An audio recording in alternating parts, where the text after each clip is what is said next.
Cek 1 2 3. Bisa dengar suara saya?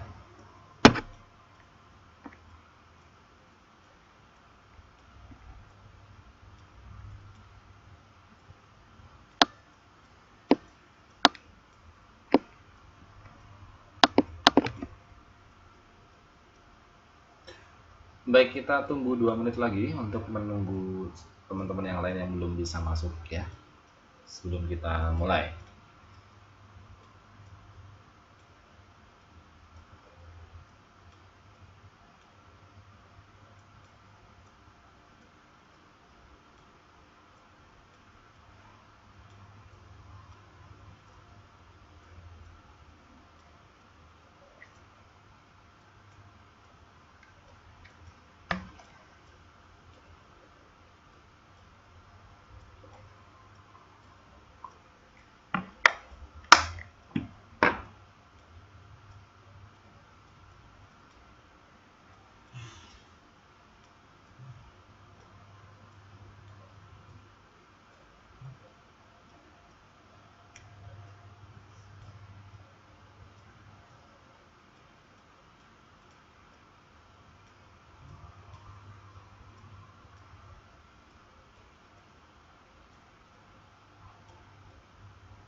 Udah masuk semua?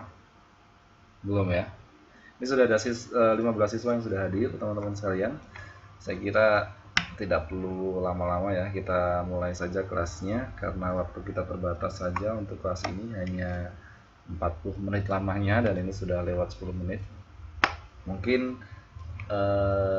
masih mencoba untuk masuk, tapi nggak apa-apa, nanti biar langsung bisa masuk kelas, langsung bisa menyusul supaya tidak waktunya banyak terbuang. Untuk itu Bu, saya mulai saja.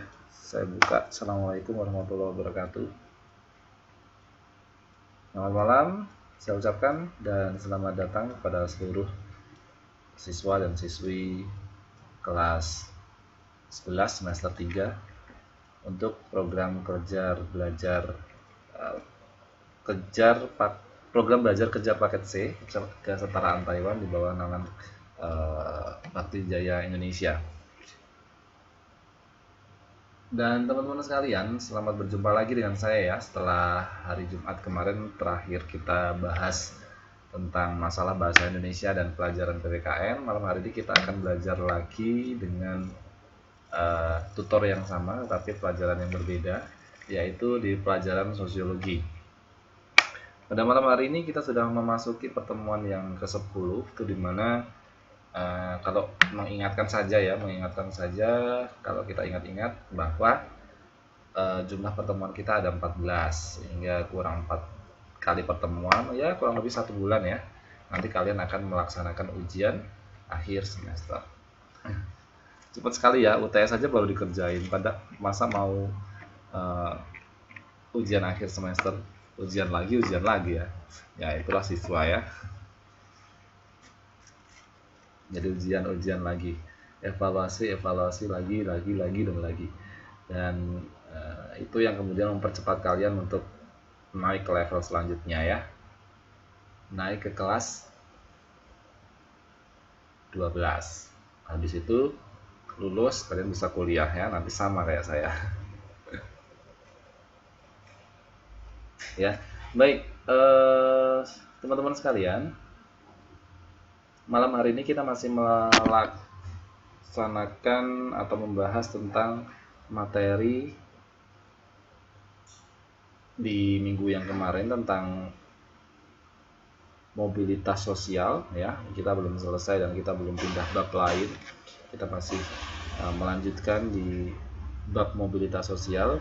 Untuk itu sebelum kita mulai materi mobilitas sosial, lanjutan dari pertemuan kemarin, kita memanjatkan doa terlebih dahulu supaya apa yang kita pelajari pada malam hari ini bisa berjalan dengan tertib, bisa berjalan dengan lancar tanpa halangan suatu apapun. Baik, saya persilakan untuk berdoa menurut keyakinan dan agama saudara masing-masing. Berdoa dimulai.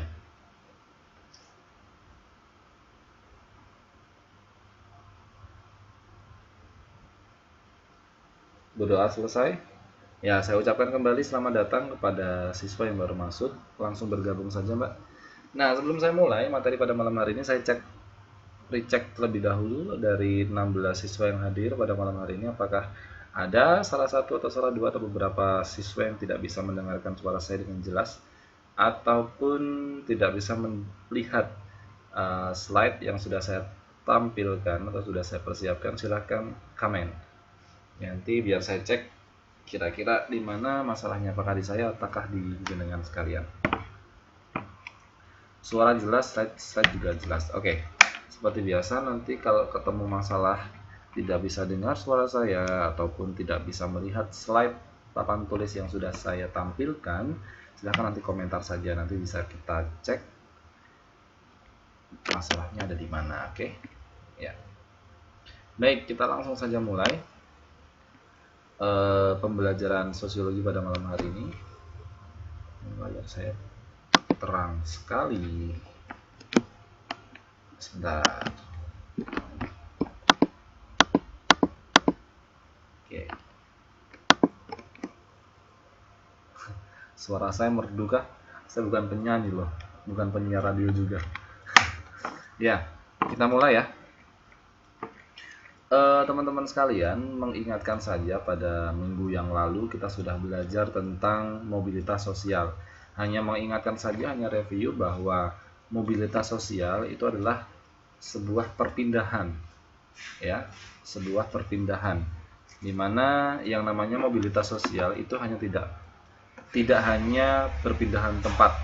Jadi misalnya teman-teman pindah dari satu tempat ke tempat lain, itu tidak hanya seperti itu, melainkan juga perpindahan sebuah kondisi status ya, dari mungkin status yang rendah ke status yang lebih tinggi, keadaan yang rendah ke keadaan yang tinggi, atau keadaan yang tinggi berubah ke keadaan yang rendah. Itu namanya mobilitas sosial, dimana orang-orang itu cenderung ingin melakukan mobilitas atau ingin bergerak ya, atau ingin berpindah, entah itu dari status yang rendah ke status yang tinggi. Ini bukan status Facebook ya, tetapi status sosial dalam masyarakat, misalnya yang kayak yang saat ini kalian lakukan bersama-sama teman sekalian, yaitu sekolah ya. Ini salah satu upaya untuk melakukan sebuah proses perpindahan ya, yaitu perpindahan dari level bawah ke level atas. Tentu saja beberapa tahun yang lalu ini akan berbeda ya dengan tahun sekarang. Nah ini kalian bisa disebut sebagai manusia yang melakukan mobilitas sosial, yaitu dalam hal ini bisa dilihat dari segi pendidikan ya. Beberapa tahun yang lalu, mungkin 3 tahun yang lalu, kalian masih tamatan SD. Nah sekarang setelah kalian mengikuti program belajar kejar paket B, lulus, kemudian sekarang kalian sudah menempuh di program belajar kejar paket C, itu kan namanya mengalami mobilitas sosial, perpindahan status. Jadi orang-orang lebih mengenal kalian menjadi seseorang siswa kejar paket C, siswa setara SMA. Padahal 3 tahun yang lalu orang-orang mengetahui bahwa Anda sekalian tamatan SD dan sebagainya. Seperti itu misalnya contohnya ya. Ini hanya mereview dari pertemuan yang sebelumnya. Nah, dalam mobilitas sosial atau perpindahan seseorang dari tempat satu ke tempat yang lain, status satu ke status yang lain, keadaan satu ke keadaan lain, ini sebenarnya ada beberapa faktor yang sangat mempengaruhi mobilitas sosial tersebut. Yang pertama adalah status sosial. Status sosial itu merupakan tingkatan atau kedudukan sosial di dalam masyarakat. Jadi setiap orang saya rasa punya status ya dalam masyarakatnya. Kalau masyarakat satu melihat masyarakat lain ya, itu pasti setiap orang itu memiliki status dalam masyarakat. Semakin tinggi status seseorang, dia akan semakin dihormati. Jadi kalau misalnya kalian di wilayah kalian, di desa kalian ya, kalian di situ menjabat hanya sebagai warga biasa, dan di tempat saudara itu ada wakil DPR misalnya, kemudian ada Pak Camat di situ juga, kemudian ada Pak Bupati di situ juga ya, kemudian ada Pak Guru ya. Tentu saja ketika kalian ketemu sama orang-orang tersebut, penghormatan kalian terhadap orang-orang tersebut akan berbeda-beda. Ketika kalian ketemu sama guru SD, tentu saja akan berbeda ketika kalian ketemu dengan Bapak Bupati ya, misalnya seperti itu. Jadi semakin tinggi status sosial seseorang, maka dia akan semakin dihormati, karena manusia itu merupakan manusia yang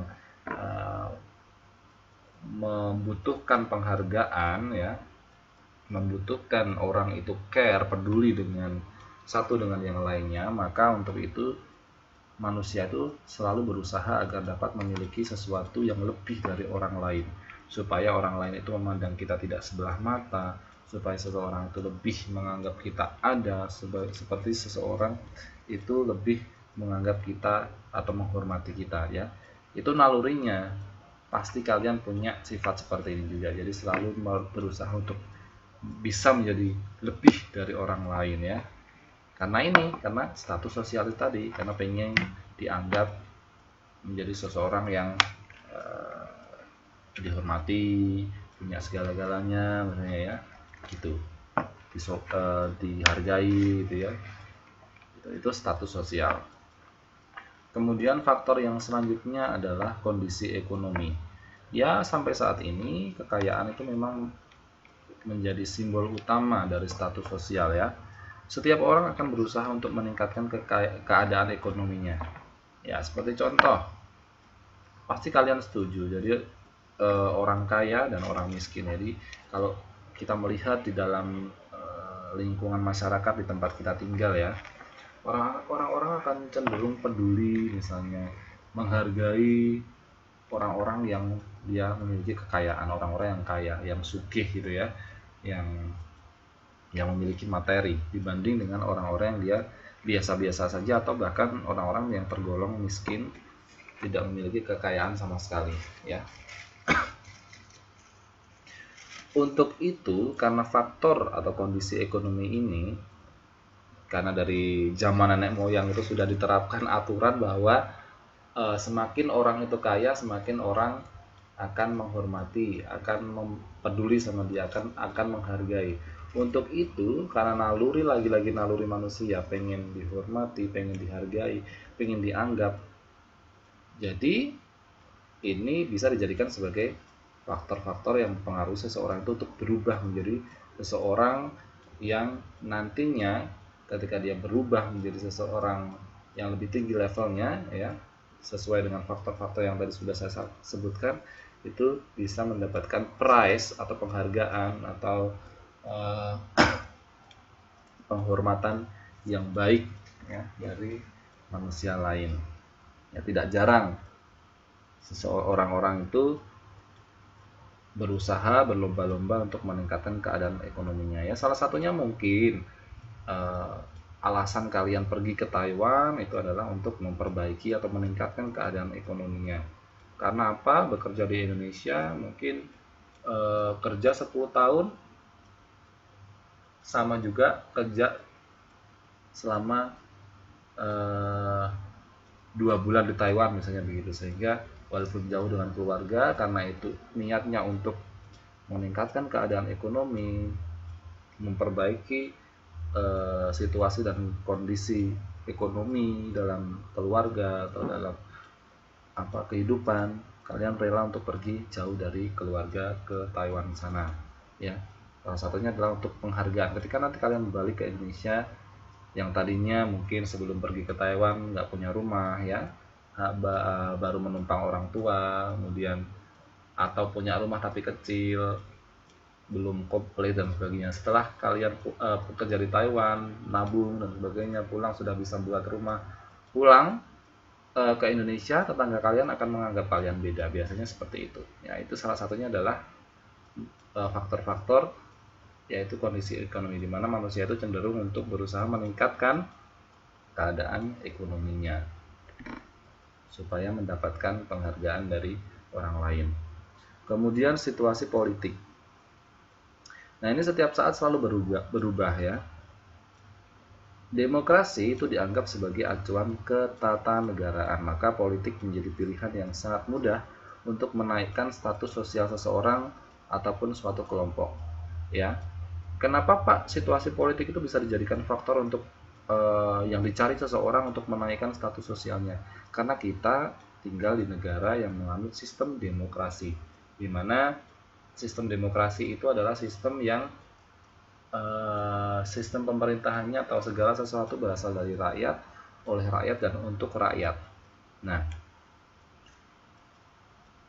tidak menutup kemungkinan, tidak mengecualikan sesuatu bahwa demokrasi ini akan melibatkan politik-politik atau permainan-permainan politik di dalamnya. Untuk itu,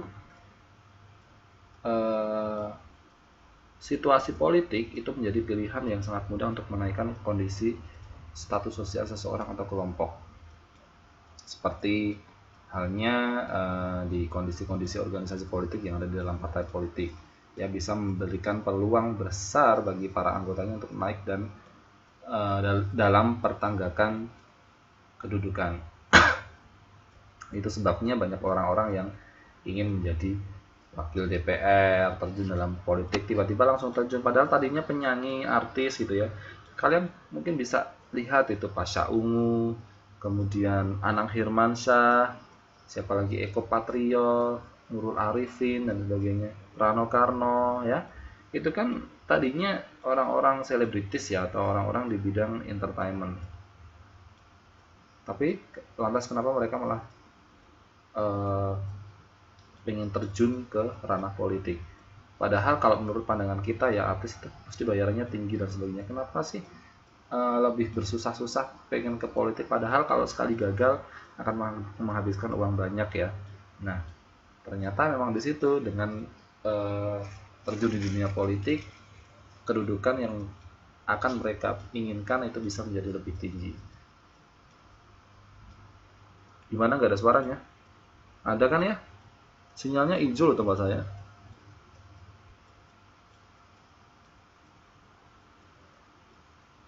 Ada. Oke. Lanjut ya.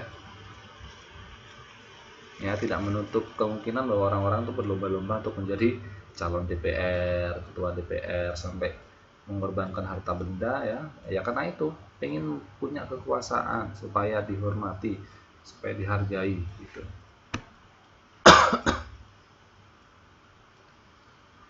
Kemudian faktor selanjutnya adalah karena adanya pertambahan penduduk, di mana pertambahan penduduk ini adalah yang merupakan faktor terjadinya masalah kemiskinan, pendidikan rendah, dan kesehatan rendah, sehingga orang-orang itu pengen berpindah.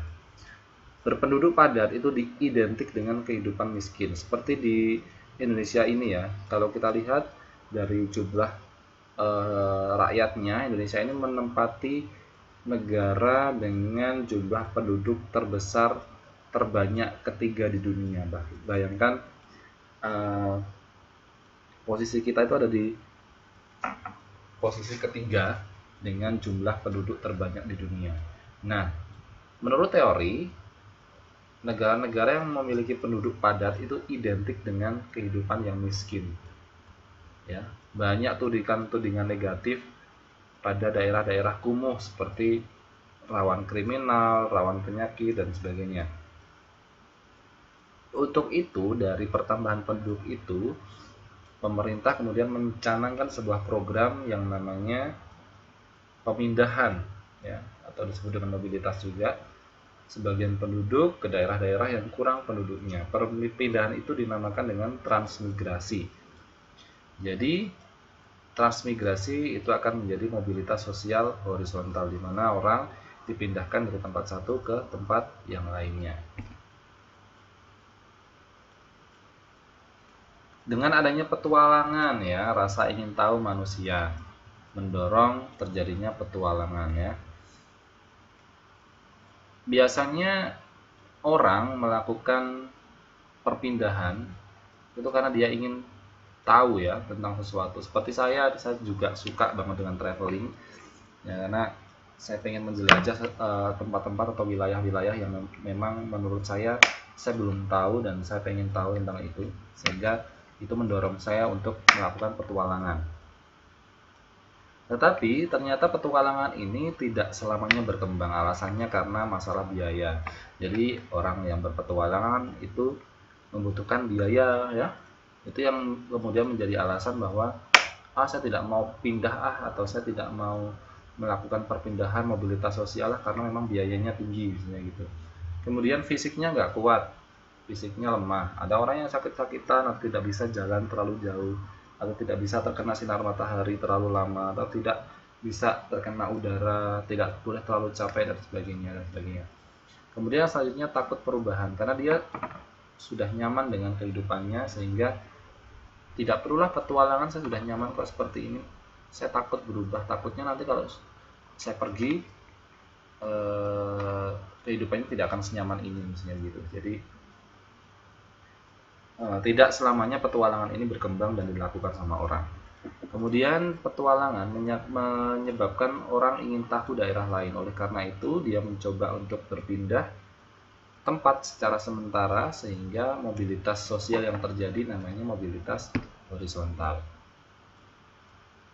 Nah, untuk melakukan mobilitas sosial ternyata ada beberapa saluran yang harus dilewati oleh manusia. Untuk mempermudah terjadinya mobilitas sosial, ada saluran-salurannya, dan saluran-saluran mobilitas ini akan mempercepat terjadinya perubahan kedudukan sosial. Apa saja salurannya? Yang pertama adalah perubahan tempat tinggal. Perubahan tempat tinggal itu berarti perpindahan dari tempat satu ke tempat yang lain. Jelas ya, mobilitas ini sangat mudah karena hanya berpindah dari tempat satu dengan tempat yang lain ya. Dalam hal itu sudah bisa disebut atau terjadi mobilitas sosial. Contohnya, seseorang yang sekarang tinggal di desa atau kelurahan A. Karena sesuatu hal, ia pindah ke desa atau kelurahan B.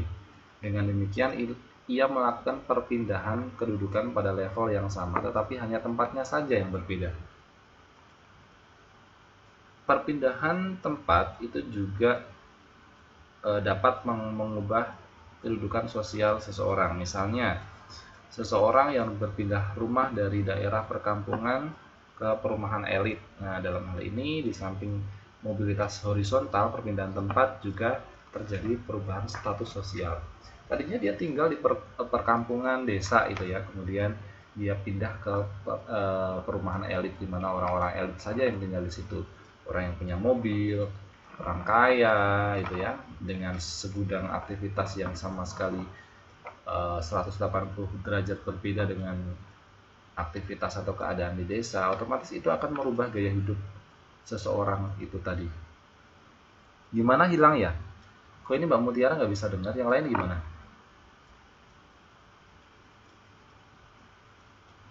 Soalnya tempat saya hijau, baik kok sinyalnya. Ya, Mbak Mutiara dicek lagi ya.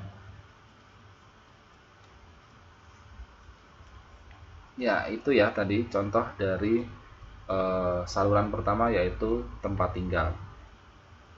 Kemudian saluran yang kedua adalah perkawinan. Ya, saya kira teman-teman sekalian sudah punya KTP semua ya. Coba kalian lihat identitas Anda. Ya, apakah yang terjadi dalam kolom status apa yang dituliskan? Apakah ada tulisan single, married, duda, janda, atau gimana? Pasti ada tulisan status ya, karena di Indonesia kita masih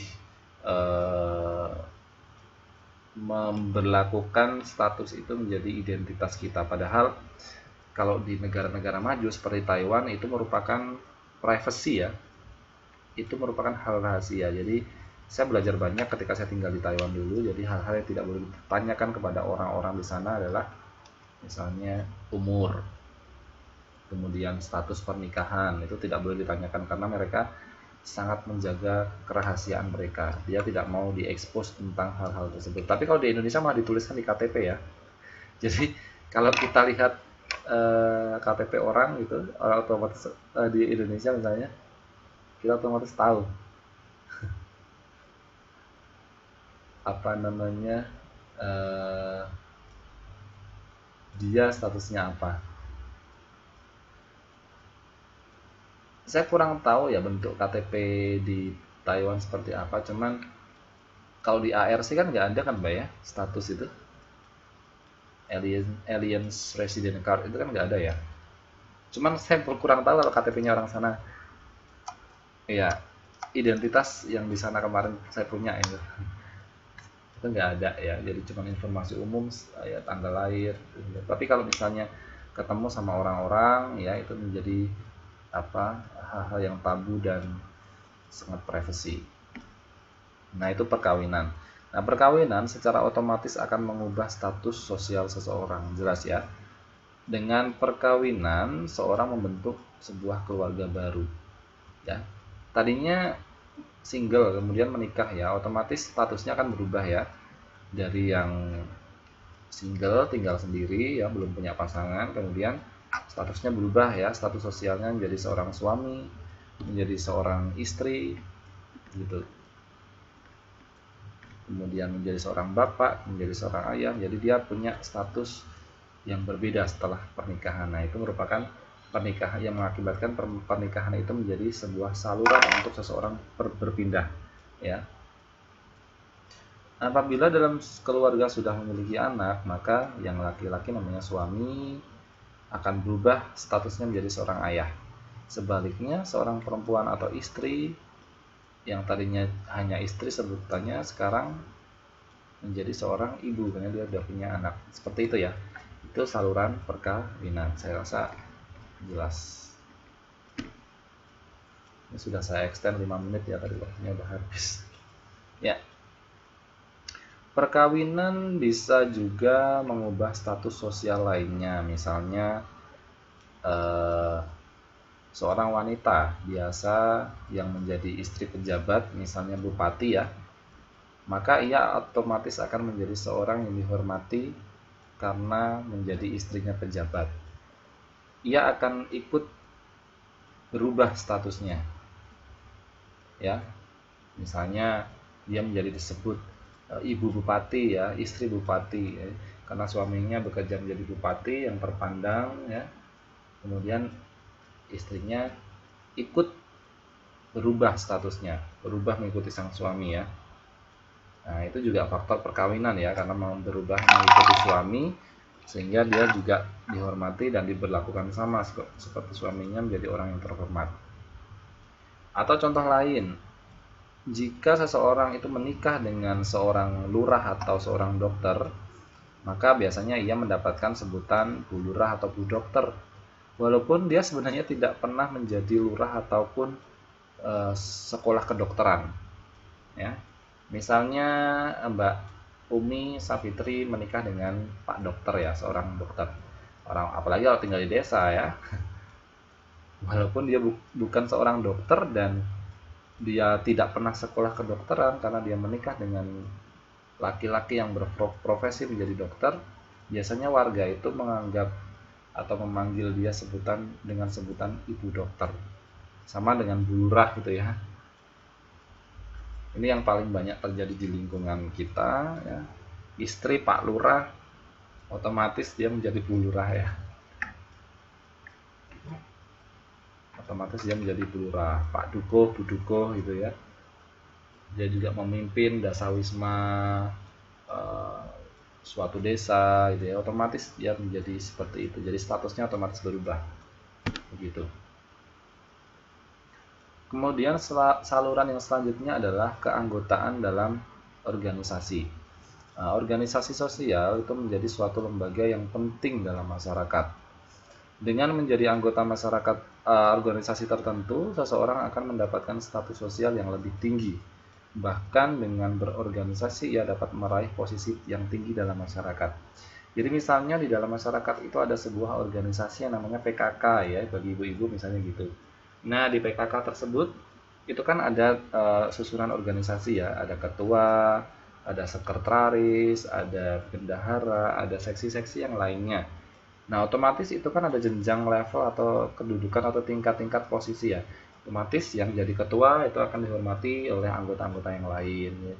Sekretaris juga harus menghormati ketua. Jadi kalau kalian pengen sebuah posisi ya, posisi yang ada dalam masyarakat, jangan tanggung-tanggung untuk ikut keanggotaan dalam masyarakat, misalnya arisan ataupun PKK, dasawisma ya, gitu-gitu contohnya. Jadi bisa dipraktekkan nanti.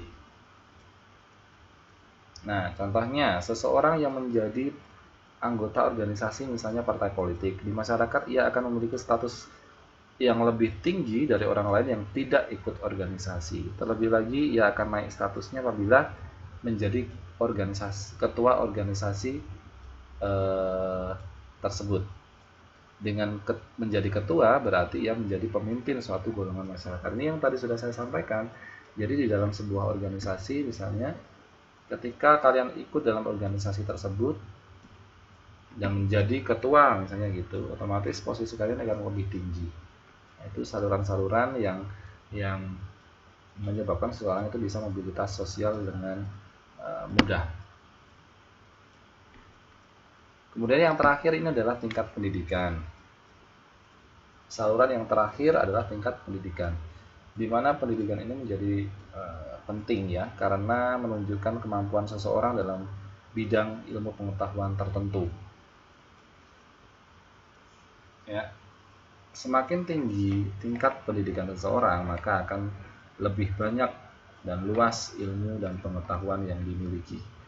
Dengan bekal pendidikan semakin tinggi akan membuka kemungkinan untuk meningkatkan kedudukan atau jabatan dan pendapatan karena akan lebih mudah dalam pencarian pekerjaan ya. Contohnya ketika saya hanya lulusan sarjana kemarin ya, saya mencoba untuk mengajar di sebuah kampus kedokteran ya. Jabatan saya itu bukan menjadi dosen, tetapi asisten dosen saja. Karena yang saya ajar adalah mahasiswa S1 dan saya hanya lulusan S1. Sehingga apa?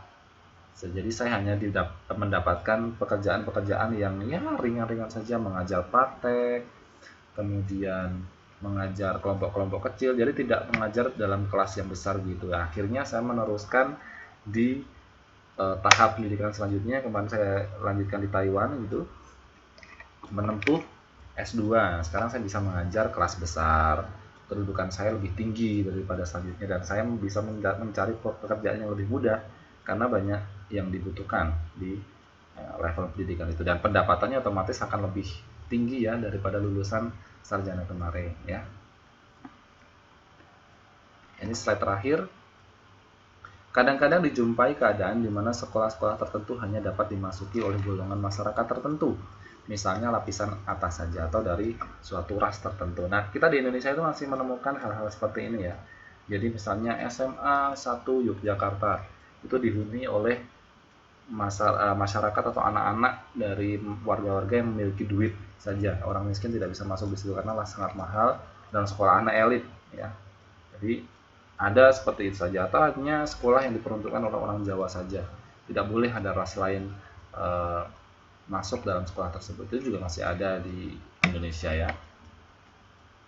Nah, sekolah-sekolah yang demikian itu bila dapat dimasuki oleh lapisan rendah, maka dia akan menjadi saluran gerak sosial yang vertikal. Ya, tadi seperti yang sudah saya katakan bahwa ada lapisan-lapisan tertentu dalam masyarakat, misalnya sekolah-sekolah untuk kalangan elit saja. Dulu Universitas Muhammadiyah Yogyakarta di samping saya, UMY, itu terkenal dengan sekolahnya, kampusnya orang-orang yang punya duit saja di situ. Jadi orang yang tidak punya duit tidak mungkin bisa sekolah di situ karena memang mahal ya. Nah, itu contohnya seperti itu. Ya, saya rasa itu saja yang bisa saya sampaikan teman-teman sekalian. Sudah saya extend 10 menit tadi. Mohon maaf Mbak Ika ya, baru datang tapi sudah selesai kelasnya. Nanti bisa cek lagi videonya. Karena waktu kita cuma 40 menit. Jadi nanti bisa dicek saja videonya ya. Dan itu saja bisa saya sampaikan. Kita tutup saja pertemuan pada malam hari ini dengan berdoa menurut keyakinan dan agama kita masing-masing. Berdoa, saya persilahkan. Berdoa selesai, kita akan ketemu lagi di pertemuan yang akan datang hari Jumat di pelajaran Bahasa Indonesia dan PPKN. Ya, dari saya kurang lebihnya mohon maaf, mudah-mudahan kita selalu sehat dan dimudahkan dalam segala urusan. Sampai jumpa kembali di pertemuan yang akan datang. Saya akhiri, Assalamualaikum warahmatullahi wabarakatuh dan selamat beristirahat. Sampai jumpa.